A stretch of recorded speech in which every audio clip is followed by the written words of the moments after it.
What's going on, Weekend Hangover Nation? I'm your boy Surf, and I'm back. Today I'm talking about the Seattle Seahawks, and we're breaking down some of these early 2020 moves. Okay, so I'm going to jump right in by stating that neither Clowney or Ziggy Ansah had signed with any team by the time I recorded this.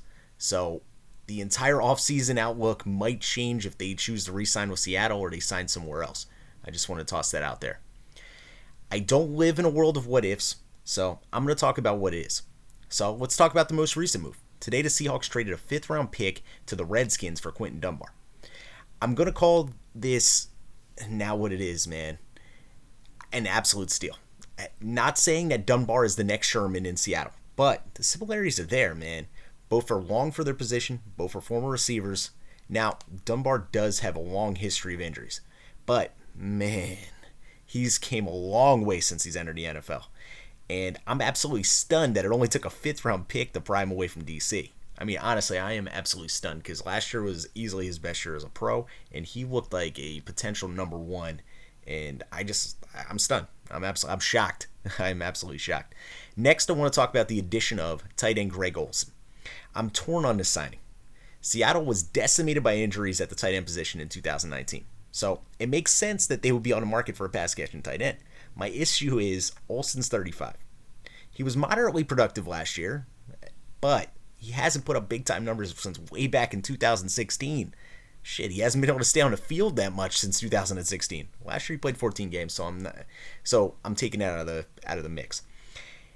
It's nice that the Seahawks didn't give Olsen multiple years, but man, $7 million for a guy who's battled injuries and is honestly a shell of his former elite self.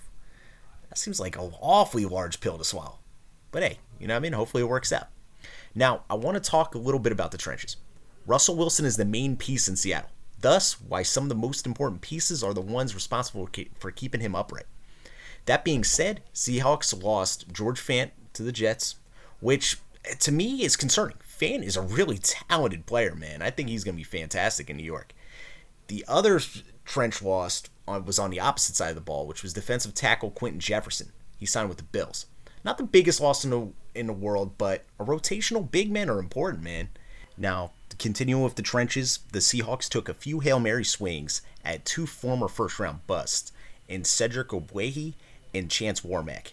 I saw a few seasons of Warmack in Philly, and I'm not expecting him to work out, but hey, you never know. Now, the addition of B.J. Finney, former Steelers offensive lineman, has me absolutely excited. He was an undrafted free agent who slowly made his way up that Steelers depth chart until he became a mainstay on that offensive line.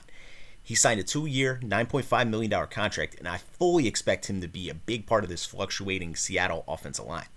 Now, before I end this, I want to mention the retention of Jarran Reed, man. Seattle brought him back on a 2-year deal worth $23 million. Reed, after a serious breakout year in 2018, had a difficult 2019. Man, honestly, if he would have repeated that 10.5 sack performance in 2018, he might have been the highest paid D lineman on the market, period. So Seattle gets him at the somewhat cheaper deal of 10 plus mil. But honestly, I think bringing him back was a tremendous move. I fully expect huge things out of him to come in a healthy 2020 season. Bounce back, baby. He can do it. He's a monster. Alright guys, this has been another Weekend Hangover production. I'm your boy Surf. Hit us up with a like, comment, subscribe, all that good stuff, man. Leave us a comment. If you like what you hear, I'd love to hear about it. If you don't, hey, let's have some back and forth. Alright guys, catch you later. Peace.